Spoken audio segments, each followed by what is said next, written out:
Hey everyone, this is Dan, This is Drew. and we're here today to do a game grid deck deconstruction. And today we're going to be covering Drew's Delver deck that we talked about briefly in his match coverage. We thought this would be a good one to cover because Delver's popping up a lot of different places. It's a really consistent deck, and you're going to see it in most FNMs you go to, regardless of where you play. Anything else you wanted to cover before we jump right in? Nope. It's pretty much probably considered one of the best decks right now in the format. I thought it would be good for people to get a look at the deck, kind of understand what angles the deck is trying to attack you from, and maybe what you can do if you want to pick up the deck to play it, to try and understand how to play it, or if you're looking to play another deck, how to beat it. So we'll go over the deck, some of the card choices, and just go over all those things, and I'll explain some of how the cards work after playing the deck for probably about a month and a half now. Okay, well then we'll go ahead and jump right in it. Hi guys, this is Drew. I'm going to be going over the deck I won FNM last week with. This is Blue-White Delver of Secrets. The deck, I probably have been kind of experimenting with it over the last couple months. I've been putting Spectral Flights in, taking Spectral Flights out, putting Restoration Angel in, taking Restoration Angel out, changing the number of gut shots, playing Mental Missteps. So this was the specific list that I played with last week, so I decided I'd go over that since that's what we have posted on the website. Let's go and start with the core of the deck, which is 4 Delver of Secrets. If you don't know what this guy does, he's a 1/1. When you reveal an instant or a sorcery, you get to flip him and he turns into a 3/2 flyer, which is a very fast, efficient clock. He's so good, he's actually a prominent archetype in Legacy. A lot of the cards in the deck, if you've noticed, are instants and sorceries. There's Ponders, Thought Scours, Gitaxian Probes, Vapor Snags, Mana Leaks, Gut Shots, and Mutagenic Growths. So about a third of the deck is instants and sorceries, so just flipping him naturally is about a third of the time. You can obviously set his flip up with Ponder though, so that's generally what you want to do. There's 4 Geist of St. Traphs. This guy is your next go-to beater. Delver of Secrets is very fast and efficient, but he is vulnerable to a lot of removal. You can easily kill him with Gut Shots, Shocks, Galvanic Blasts, Dead Weights, Go for the Throats, Doom Blades. There's plenty of things in the format that kill Delver. If they manage to kill your Delver, you'll a lot of times drop a Geist on turn 3 and just ride him to victory. He's very difficult to deal with for some decks, and he does a lot of damage very quickly. Snapcaster is another automatic 4 of. This guy has some sweet interactions in the deck. He can buy back a Mana Leak, acting like a Mystic Snake, which was an old card from Apocalypse. It was a 4-mana 2/2 that lets you counter a spell, so he kind of acts like that. Sometimes he's like an Ether Adept from M12, which is the guy that when he comes into play, you bounce a creature because he buys back a Vapor Snag. Sometimes he just draws you an extra card with either Ponder, Thought Scour, or Gitaxian Probe. Sometimes he even turns your Gut Shots into a Shock because you can like Gut Shot a guy, then play Snapcaster the very same turn and flash back the Gut Shot. Invisible Stalker has been a guy that's kind of been in and out of the deck. So I actually played with him last week. I was playing with Porcelain Legionnaire the week before in this slot. The thing about Invisible Stalker is he's really weak without equipment or if your opponent's at a high life total. By himself, he doesn't do a lot of damage. He's actually pretty much dead, but he does do a couple things. One is he lets you just get some automatic wins. If you put a Runechanter's Pike or a sword on him, he a lot of times will win the game by himself. Also, he can sometimes act as an inevitable burn spell. If you push enough damage with, say, your Geist or Delvers and get them to, say, a low life total like 3 or 4, he can push through enough damage to get you that win that you need. So I've been playing with him just to kind of get that automatic win. And the other problem with Porcelain Legionnaire is he is vulnerable to a lot of removal in the format, like Gut Shot. And if they are boarding in cards like Ancient Grudge to deal with your equipment, then Porcelain Legionnaire actually eats those removal spells as well. So it's a little bit of splash damage from playing him. So I've been playing Stalker. I'll probably keep playing Stalker. He's probably my least favorite guy in the deck, but he does what he needs to do. The other core of the deck here is Mana Leaks and Vapor Snags.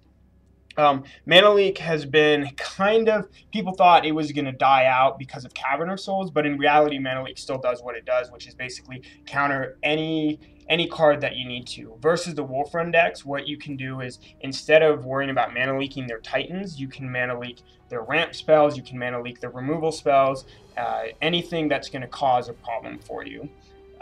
Don't discredit the card. It's still a 2-mana counterspell. It's still very good. I know a lot of lists are cutting it down to maybe 3 copies or 2 copies, and I can see the reasoning for that.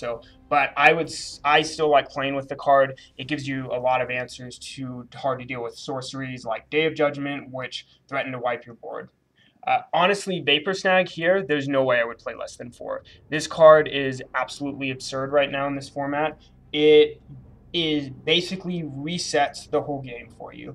A lot of decks are playing expensive creatures, Hero Blade Hole, Titans, any number of any expensive creatures, even bouncing like Geralf's Messenger is perfectly acceptable because he costs 3 mana. Vapor Snag totally resets that creature. It allows you to get in with Geist of St. Traft. It buys you enough time to race them with Delver of Secrets. It's a very, very good card. I've been absolutely impressed with this card. It acts just as you think it would. Don't be surprised by an unsummon from this deck, because you have to be aware of it because it can absolutely totally change the pace of the game.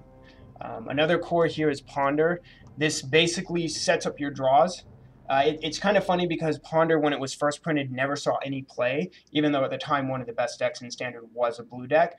But in this deck, like I said, it lets you set up your Delver of Secrets. It also lets you set up your draws for the later turns, for the next 2 or 3 turns, which actually is a lot better than it seems. It lets you know how to set up your turns. You go, okay, I don't have a Vapor Snag. All right, I pondered I have a Vapor Snag on top of my deck, so I know I can play like I have a Vapor Snag for my next turn. Or it lets you get to your Geist of St. Traft once you need to get a threat. If you're a little land type, because sometimes you'll keep 1 or 2 land hands, it'll let you dig for those lands. Ponder does a lot of things I think that this deck needs, which is it accelerates through the deck faster, it gets you to the cards you need. Thought Scour and Gitaxian Probe are more cantrips, so these are cards that draw you a card when you play them, but they also have other incidental effects. Thought Scour, you pretty much always want to target yourself. There are corner cases where you may want to target your opponent, and these involve either if your opponent played a Ponder themselves, you can use Thought Scour to disrupt their Ponder. So like say they set up 3, they put them on top, you can actually Thought Scour them and disrupt their upcoming turns. The other corner case is obviously if you actually are going to mill them out. So say they have 10 or less cards in their deck, you can use Thought Scour that way. But honestly, 95% of the time, use it to target yourself. You can use it after you use a Ponder to mill a couple cards off your deck. If you're like, all right, I really need, say, this Sword of War and Peace, because I need to get through those Lingering Souls, but I've revealed 2 land and I've already got 5 land in play. Go ahead, keep the sword on top, Thought Scour the lands away. It's a great way to fix those draws while keeping the cards you need. Gitaxian Probe, a lot of lists have been kind of either playing 4 or 0 or 3. I'm actually playing 2, and the reason is because I still think the card's decent. It still gives you a little bit of information. You can use it with Snapcaster on turn 2 to, as people like to say, build your own Silvergill Adept, so you get a 2/1 for 2 that draws you a card, essentially, while giving you that information. Information sometimes is really nice in this deck. It lets you know, all right, I can tap out on turn 3 for a Sword of War and Peace because I'm not worried about, whatever they have in their hand, or I can go ahead and overextend versus the control deck because I know they don't have a Day of Judgment in their hand, and I have a mana leak that I get to untap and give them 1 draw step for. So I still like Gitaxian Probe in this deck. The reason I'm playing 2 instead of, say, 3 or 4 is because there are other Phyrexian mana spells in the deck, so you don't want to take too much damage from your spells because sometimes that can add up and end up losing you the game. The equipment package is it's pretty close to standard. It's kind of been going back and forth between like how many Sword of War and Peace to play, how many Runechanter's Pikes. The kind of turbo UU Watanabe lists play 4 Thought Scours and 3 Runechanter's Pike and just forego swords entirely. The idea is you pretty much just want to come out of nowhere and do, say, 8 points of damage to them with a Runechanter's Pike. So the pikes are still in here along with the Thought Scours, but the swords are very powerful equipment. They will sometimes just flat out win you a game. Versus some decks, you can just get a Sword of War and Peace on any guy, and a lot of times the decks will not have an answer for that and just end up dying because of it. Sword of Feast and Famine I've been playing, and a lot of Delver decks haven't played Sword of Feast and Famine in the past, but I noticed it's been popping up a little bit more. Matt Costa had one in his Star Cities Open deck 2 weeks ago. The nice thing about Sword of Feast and Famine is it works well versus certain decks like red-green aggro. All their creatures are green, so if you can get a Sword of Feast and Famine on, say, like a Geist of St. Trap, they basically can't block it. So you're going to be able to get in there, and the untapping lands is still very relevant in a deck like this. It lets you keep mana up for a Snapcaster and a Mana Leak after you tap out, after you play a sword and equip it. It lets you keep mana up for, say, a Moorland Haunt. Maybe even you have a Sword of War and Peace in your hand, so you can play the Sword of Feast and Famine, equip it, and then throw a Sword of War and Peace on your guy. Now you pretty much have an unkillable, he has protection from everything except Vapor Snag. So, and if it's on a Geist, there's almost nothing they can do about it. The lands are pretty much standard. They've been the same throughout: 9 Islands, Plains, Sea Chromes, Glacial Fortresses, 3 Moorland Haunts. The Phyrexian mana spells, the Gut Shots and the Mutagenic Growth. The Gut Shots are very, very good. I actually kind of want to play 3. I've been playing 2. Gut Shot kills opposing Delvers, it kills Llanowar Elves, it kills Birds of Paradise, it kills tokens. I mean, there's so many things this card does. I'm surprised at how good this card is in the format, considering that cards like, if you compare it to, say, Shock, it seems half as effective. But when you're only playing Islands and Plains, the ability to have access to a card like this makes it that much better. Mutagenic Growth I've been really impressed with. The more I've played with it, the more I've liked it. It lets your guy, you can pretty much tap out for like a Geist of St. Trap versus, say, a red deck. If you think they have Slag Storms or Whip Flares, this is going to protect your guys from it. If they, say, play, a Lingering Souls on turn 3 after you've played Geist of St. Trap, you can still attack with impunity because you have Mutagenic Growth to effectively counter their 2 tokens if they decide to double block. Mutagenic Growth, I think, does a lot for the deck. It acts as a great defensive card versus sweepers. It acts as a way to win creature combat, which is going to come up with your Geist of St. Trap, because that's one of the ways to deal with the card is by blocking it. Alright, so this is the sideboard I played last week. A lot of the cards have been kind of going in and out. I've been playing with different cards here and there. I'll go and go over the cards that I've pretty much had in the sideboard for the last month and a half. First is Timely Reinforcements. This card is absolutely awesome. If you are ever playing a white deck, odds are you should be playing this card in your sideboard. It does so much versus aggressive decks that it, in a lot of ways, I think hurts a lot of the aggressive decks in the format.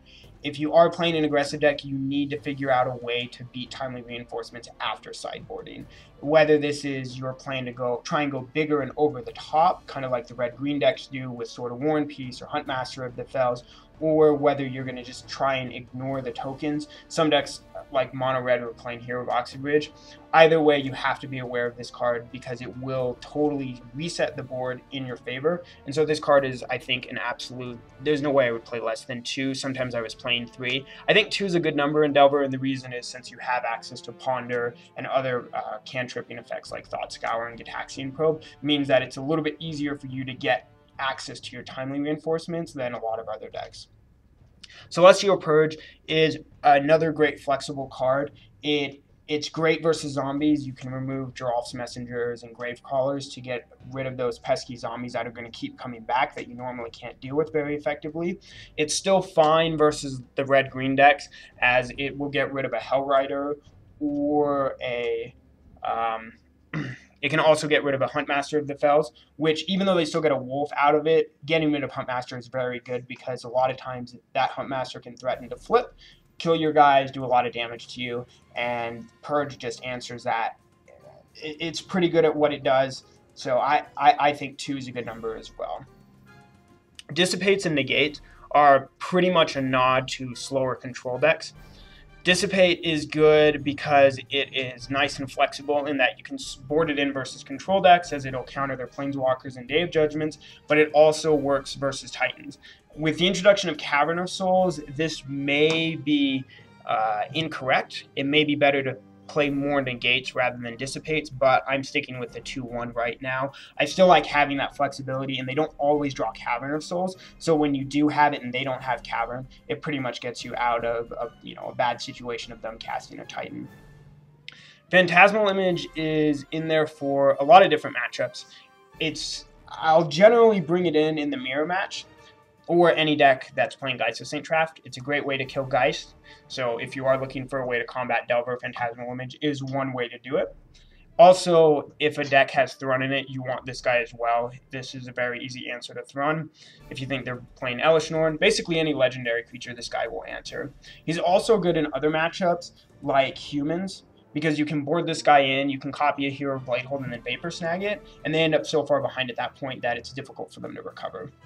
Dungeon Geist is another good card versus a lot of the creature decks, such as humans. You can tap down a Hero of Bladehold with this, you can tap down a Titan with it, you can tap down opposing Delvers with it. This guy he doesn't look like much. I mean, he looks just like a 3/3 flyer for 4, but his effect will totally, put the game in your favor. The large body shouldn't be ignored either. He's great at blocking a lot of things, also a good attacker. So this guy's pretty good versus a lot of the creature decks, and I maybe should be playing more between the main deck and the sideboard, but I've got 2 for right now. Ratchet Bombs are there pretty much for token strategies. Tokens can be a difficult matchup. One of the good ways to fight a Delver deck, especially when they're relying on Geist of St. Traft, is to deploy more creatures than they can reliably deal with, say, a Vapor Snag or a Gut Shot. And Tokens does that very well. By having cards like Gather the Townsfolk, Lingering Souls, Midnight Haunting, and if they get an Intangible Virtue in play, it can become very difficult for you to attack through those blockers. So Ratchet Bomb will allow you to clear out the path, get some damage in, and that's pretty much what it's in there for. Negate, like I said, pretty much pairs up with Dissipate. It's still not bad sometimes to board it in. Say, I could see bringing it in the mirror match if you are expecting certain cards. Pretty much they just pair together, though. These 2 are just good flexible cards. Revoke Existence is if you expect equipment, if you expect enchantments, versus the human decks with Oblivion Rings or Honor of the Pures. Divine Offering is you're going to definitely want to bring it if they have equipment. The advantage of Divine Offering over Revoke Existence is that you get to drop a equipment in mid-combat. So being able to threaten that, say, kill a sword on any one of their creatures and have it fall off and then being able to block can totally change the shift of any sort of combat step involving a Sword of War and Peace or possibly even a Sword of Feast and Famine. So that's the sideboard. Like I said, not really set in stone. I'm probably going to keep adjusting it as I go along, but that's what I played last Friday. Okay, and now that we had a chance to go over the list of Drew's Delver deck, we're going to talk about its strengths, its weaknesses, what you can do against it, what you can do if you're playing it. Well, the first deck we want to talk about, you mentioned while we were going over it, some stuff about Wolf-Run. So how do you feel against a matchup against, like a Wolf-Run deck where they're ramping into Titans or Huntmasters or things like that? Originally, I actually thought Wolf-Run had a good matchup versus Delver, and that's because basically Wolf-Run has a lot of sweepers, and sweepers that are good versus your creature specifically. Delver of Secrets, Geist of St. Traft, Snapcaster Mage, they all have 2 or less toughness. And so Whip Flare will kill all your guys. So that was my original thought, was that Wolf-Run was actually a good deck versus Delver. The more we played, though, the more we realized that it actually isn't quite as good as you think it would be. And part of the reason for this is that Delver just deploys very quick threats that Wolf-Run has to answer it. And Delver can play 1 threat at a time because their creatures are very good at trying to end the game. If they play a Delver on turn 1 and they flip it early, they're going to kill you quite quickly. Geist especially. If you play a Geist of St. Traft on turn 3 and it gets in there for, like I said, probably twice, odds are you're going to lose that game. They can eke out the rest of the damage through Moorland Haunt tokens, through Vapor Snags, through Gut Shots, through whatever. The addition of Mutagenic Growth has made the matchup even worse, I think, for Wolf-Run. Being able to tap out for a Geist and them trying to Slagstorm or Whip Flare your Geist away, and you being able to just essentially counter the Slagstorm for 2 life is very powerful in that matchup. Even with Cavern of Souls, I've been playing versus Wolf-Run with Cavern of Souls. It doesn't help. The simple fact is that even if your Titan resolves, a lot of times it gets Vapor Snagged and you're facing down a lethal Geist and you just end up dying because of it. So it's not that bad for Delver. In fact, I'd say the advantage is in the Delver deck's favor. What I would do if I was playing Wolf Run, if I was trying to beat the Delver deck, I would play cheap removal, so Galvanic Blast. So that way you can kill Delver and try and use your removal on the Geist of St. Traft. Thrun is another decent card versus the deck. They can't be countered, he can't be Vapor Snag, he can threaten to block Geist. It's not necessarily going to be the end-all, be-all answer, but it's a good way to try and deal with the deck.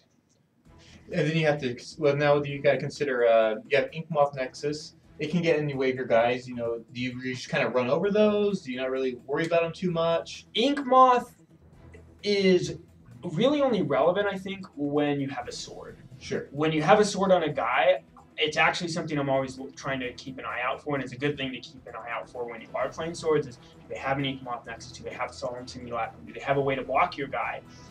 And still, you have a lot of ways to deal with those. Your gut shots, because of Inkmoth Nexus, are so live.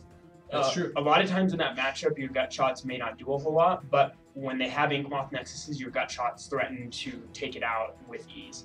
So they still can threaten to block your guy, but the reality is that a lot of times they don't have enough time.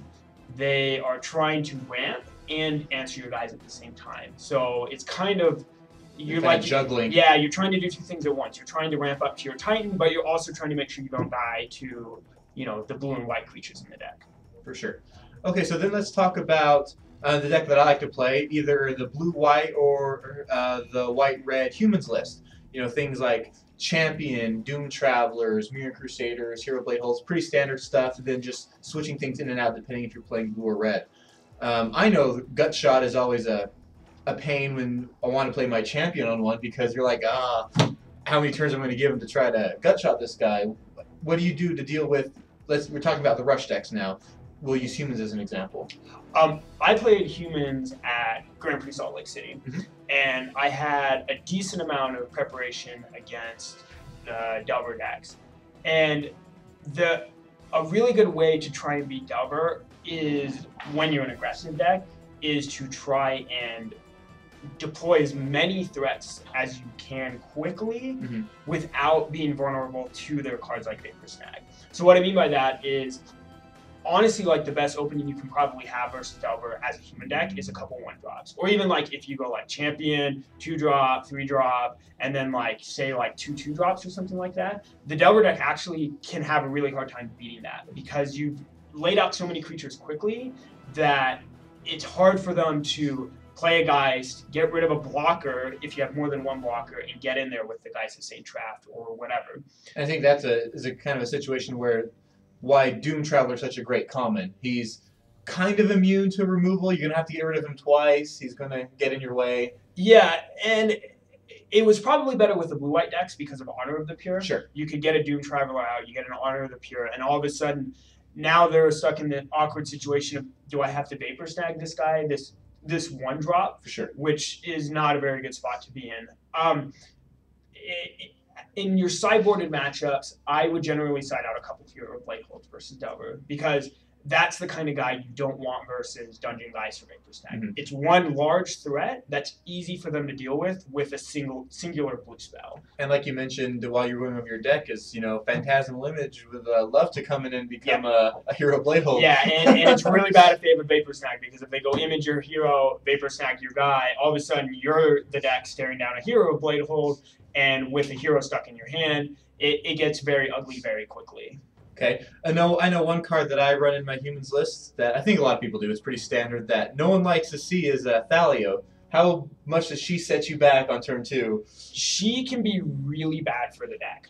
That's another reason why Gut Shot's important right now, is because Gut Shot does kill Thalio. You have to spend a mana on it, but it's well worth it, because you don't want to be spending 2 mana on your Ponders, 2 mana on your Mana Leaks, 2 mana on your Vapor Snags. When your spells effectively double in price for the Delver deck, the deck becomes much, much worse. So definitely, again, I am really interested in trying to get up to 3 Gut Shots rather than 2, because even versus non-white decks, I think Gut Shot does a lot. Gotcha. Okay, so then with our decks we have in the format, we have black red zombies has popped up. They switched from black blue to black red, running some removal. It showed up more than a couple people are running it here at Game Grids FNMs. Yeah, I've seen a couple players playing black red zombies. I think what you need to do as the zombies deck is, again, you need to try and be the aggressor in that matchup. If you come out with a lot of early pressure, like say a couple one drops early, like two guys, it's actually a lot harder for the Delver deck to race you. And the good thing is, in the zombies deck, is that you have some resiliency to their spells. Like Gut Shot is not quite as effective versus the zombies deck as maybe it is, say, versus the red-green deck, or even the humans deck because of Thalian Champion. Sure. Because your one drop that dies to Gut Shot can be recast from the comes back anyways. It doesn't really matter, and they even end up taking 2 damage anyways. And then Shot. Diregraph Ghoul's like, hey, yeah, I got 2 butt on turn 1. Yeah, you pretty much have to have a Snapcaster to like combo with the Gut Shot, sure. And even then you're still taking 4 damage. So really, what you want is an aggressive draw. And this is kind of an aside just from talking about deck matchups, but if you have an opening hand and you don't think your hand's going to be good enough to win the game, you probably should mulligan it. Sure. Losing 1 card, I understand a lot of players and card players in general are like, oh no, I lost a card. Being down a card is really bad.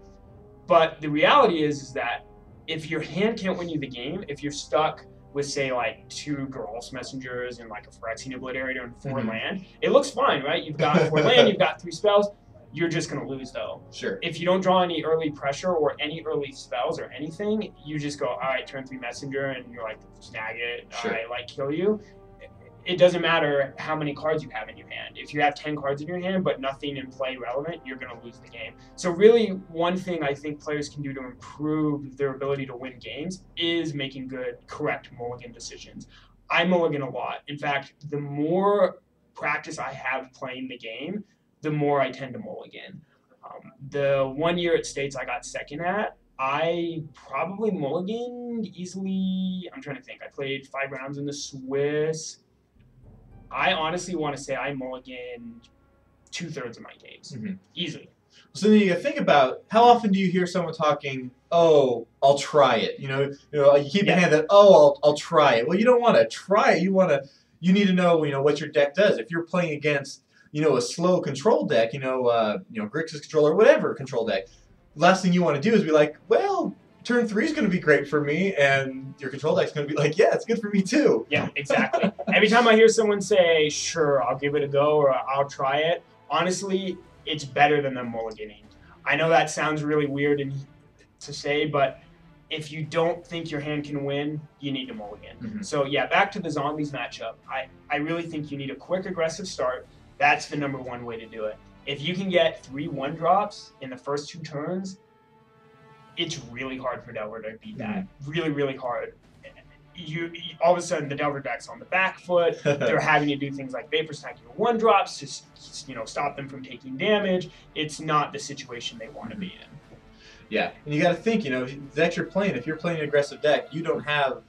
Your late game is to hopefully not have a late game. Well, your late game is Brimstone Volley in their face. I'm assuming if you're playing red. If you're playing red, yeah. Which is good if they're at 5, but the only way you're going to get them to 5 is by doing enough damage in the early game, which relies on your 1-drops, your 2-drops, your whatever. Yep.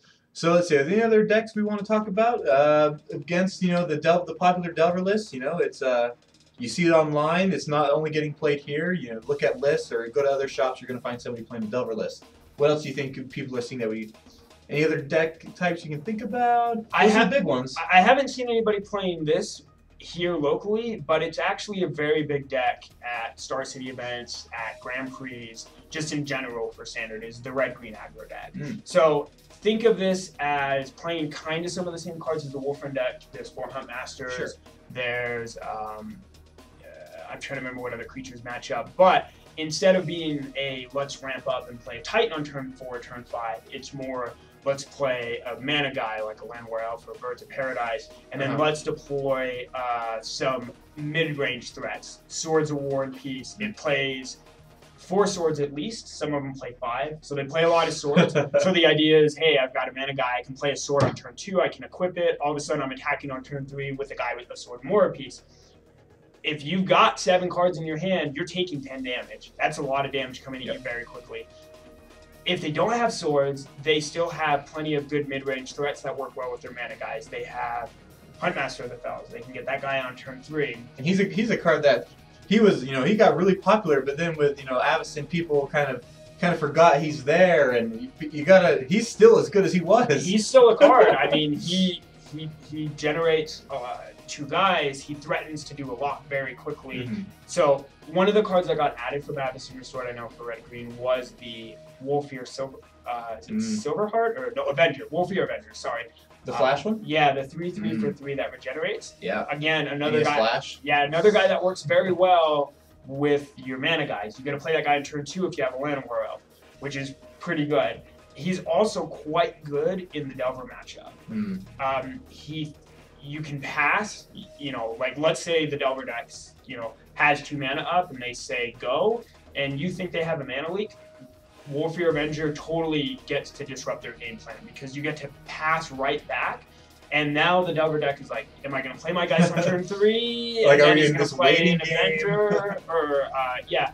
And then he's also a great blocker. Like, you have to be aware if the red-green deck has some mana up and they attack with the Geist-Sustaining Trap, or you're attacking with the Geist-Sustaining Trap, you have to be aware that, hey, they could have an Avenger, he's going to come out of nowhere and block me. Yeah.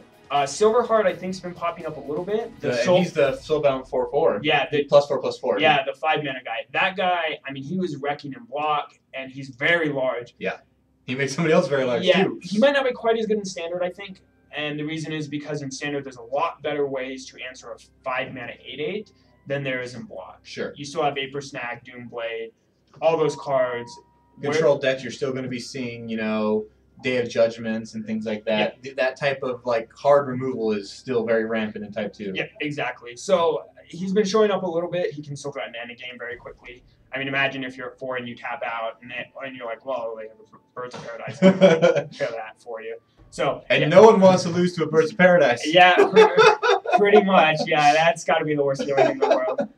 So yeah, that's another deck. I think some of the Naya decks that Kibler started playing a couple months ago, he played it at Salt Lake, I believe, have been popping up. So the Naya decks play, they tend to play a lot more kind of guys that generate some advantage when they come to play. Blade Splicer, Huntmaster of the Fells. They've started playing Restoration Angel because the idea is you can, hey, I've got a Blade Splicer, boom. There's plenty of 3/3 shenanigans that have to say with that Restoration Angel. Yeah, blink my Huntmaster, get a 2/2, gain 2 life. So that's another deck. They're playing a couple copies of Earthly Pod. So that's another deck to kind of keep aware of. Again, haven't really seen it a whole lot.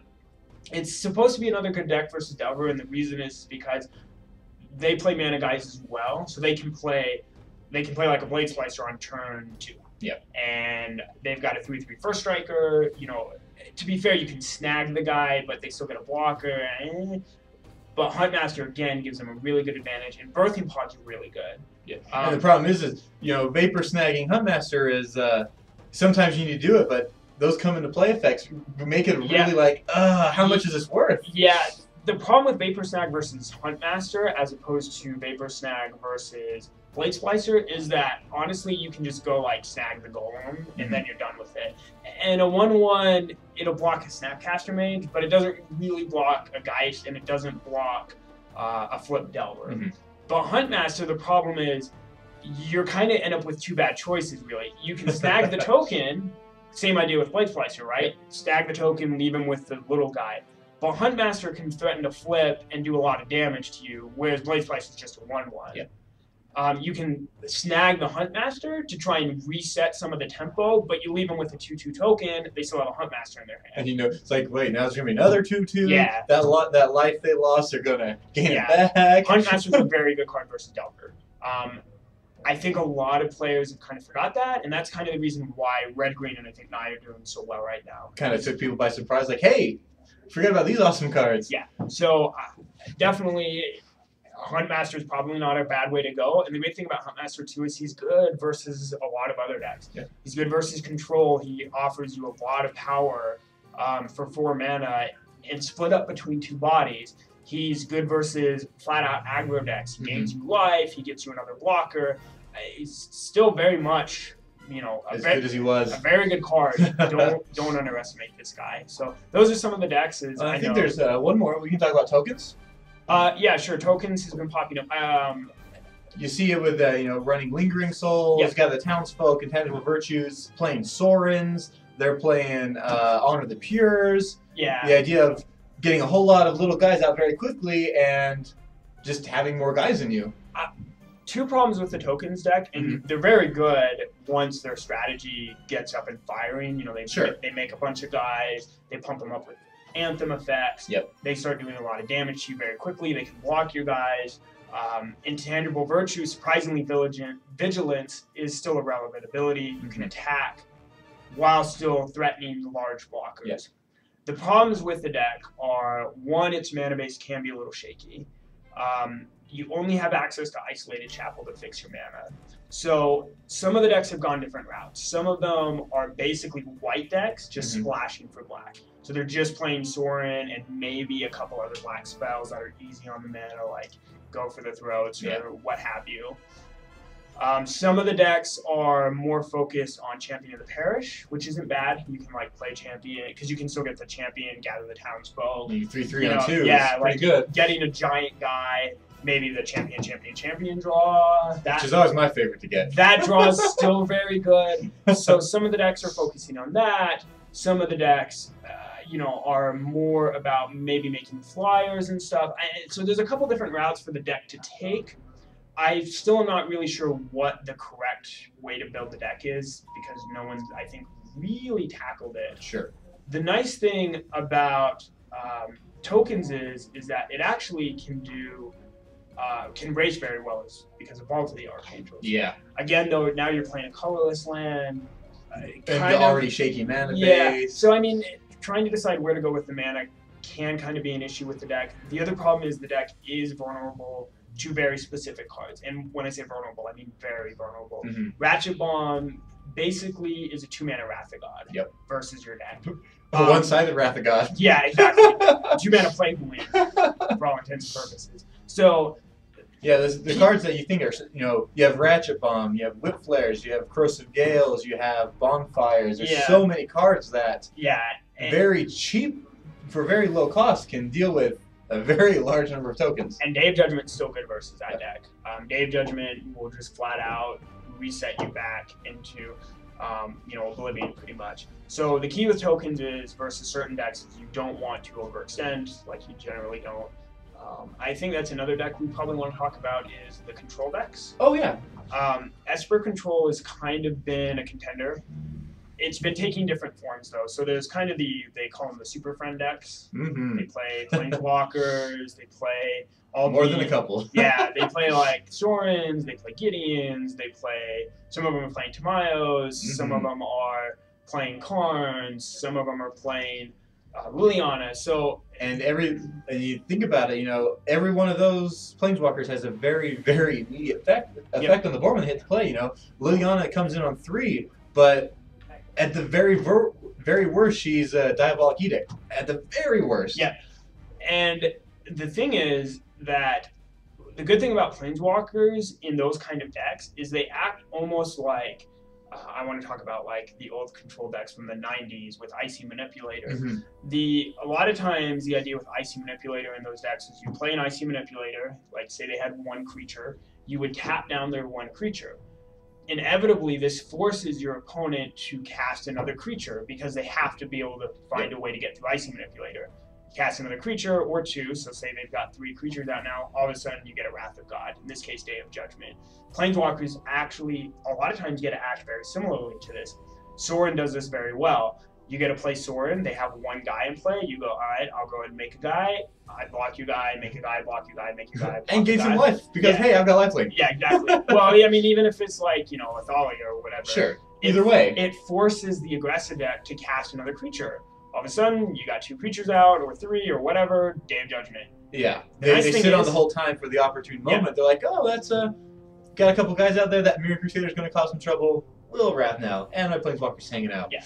So, The other version of this deck is playing Sun Titans and Phantasmal Images. It's kind of, they call it the Solar Flare deck. Sure. So they'll play a Sun Titan, get a bunch of Phantasmal Images back. The matchup with this deck for Delver is, I think it's actually pretty close.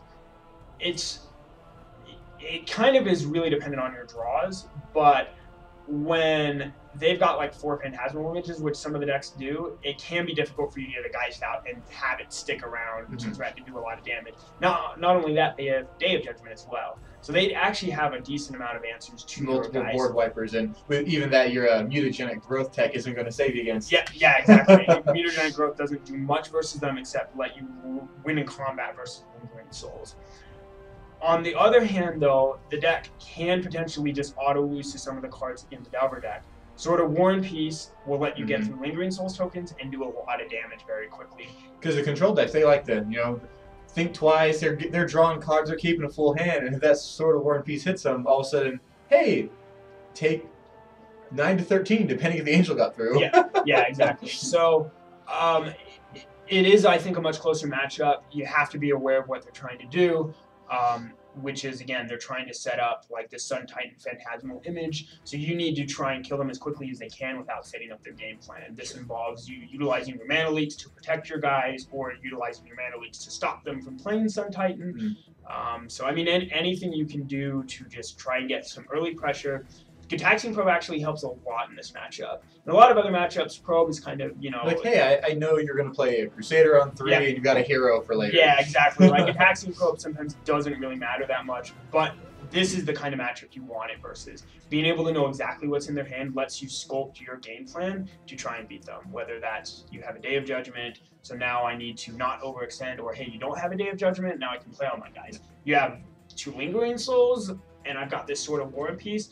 My game plan is to use my Sword of War and Peace and get through there, and then protect with my Mana Leak to let my Sword of War and Peace guy get through.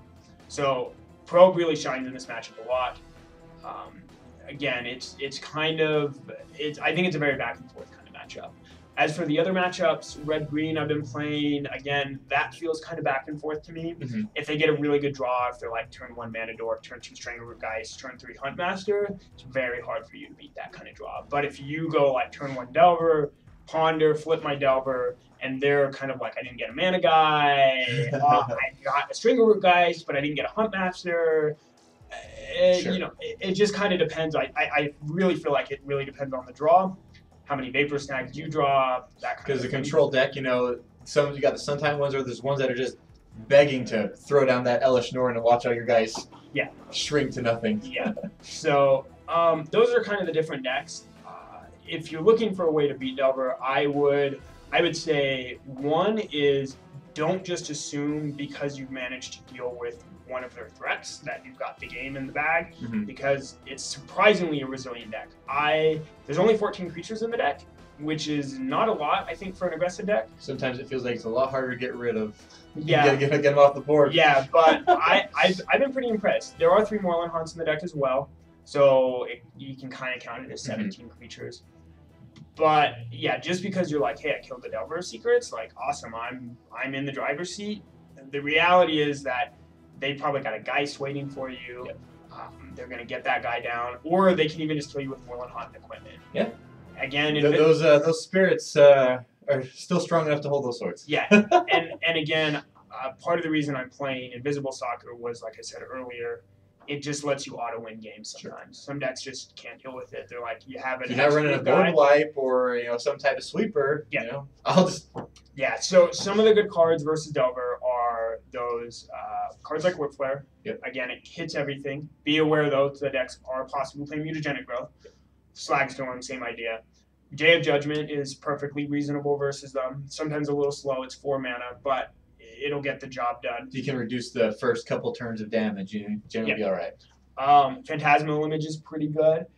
Even if they don't have a Geist Estate Trap, you can do something like copy their Sapcaster Mage, maybe get a little bit of value that way. Some of the other ways to combat it would be like Edict effects.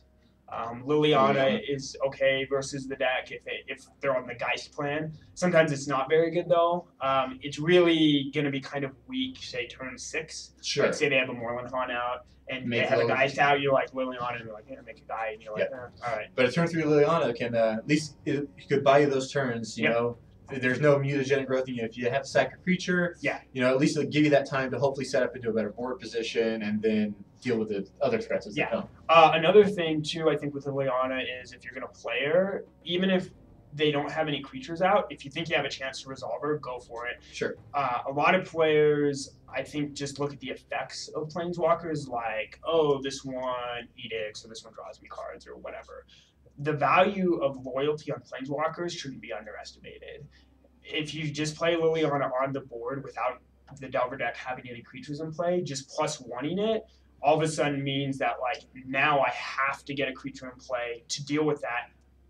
But you get a -2 to it and get to do it again next turn. So don't be afraid to just like, if you think you've got an opening, play the Liliana and start plussing it up there and force them to deal with the Planeswalker. So I think those are some of the good ways to combat the deck. Again, if you're playing an aggressive deck, try and have an aggressive opening. That's going to be your best way to beat a Delver deck. You don't want to, you know, playing zombies and be like, oh yeah, this mortar pod's going to do me a lot of good. Which, you know, in reality, you're like, I need to, like, you know, guy, and start swinging, turn sideways. And I'm not advocating mulliganing for like the perfect hand. Sure. But again, if your first real threat or creature is going to be Geralt's Messenger on turn 3, I don't think I would keep that hand in any matchup. If you have the thought in your head to, we'll give it a shot, you should probably mulligan. It's probably better to err on the side of caution. So those are kind of some of the matchups. The way I like to play the deck is I like attacking. I think attacking is very good, and I think if you watch a lot of really good players play the game, you'll notice that they tend to attack a lot too. The reason is because attacking puts your opponent in positions that let you win the game, or puts them in positions where they have to start making bad decisions. Again, I'd rather be using my Vapor Snags to bounce your die and get a Geist attack in, rather than being like, well, I'm going to die, so I guess like I have to Vapor Snag your guy. I don't get as much value, I don't think, out of it that way.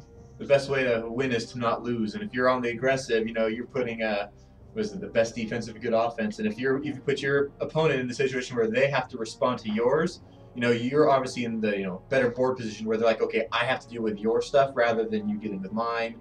You know, like you said, they're making defensive plays while you're making aggressive plays, offensive plays, and putting yourself into where you can end the game where they're trying to catch up or stabilize. You know, you hear people say that a lot. You know, I almost stabilized. I almost stabilized. Well, yeah, you're just in a bad position if you're trying to play that way. You should be trying to play to win, and the way you do that is now it's by attacking, pretty much. So figure out how to get those attacks in. Again, have an aggressive start, have an aggressive opening. That's going to be one of the better ways to beat the deck, rather than maybe trying to play a little bit more reactively. If you are the control deck, a lot of the cards I talked about earlier will work well as options to deal with the deck. But if you're an aggressive deck, I don't advocate playing with Flare and Adoni's deck. Play your guys, attack, get that damage in, use your removal aggressively to clear out blockers, and you'll win a lot of games that way. Sounds good. Okay, well, I think our video went probably a little longer than anticipated. Hopefully you enjoyed it. We'll be doing these again as we cover more decks from Game Grid's F&Ms, stuff that people bring in to play, the ones that win, and hopefully you enjoy it. I know we, as you can tell, we like to talk a little bit. But anything else you want to cover before we go? Nope, that should be everything. Okay, hope you guys enjoyed the video.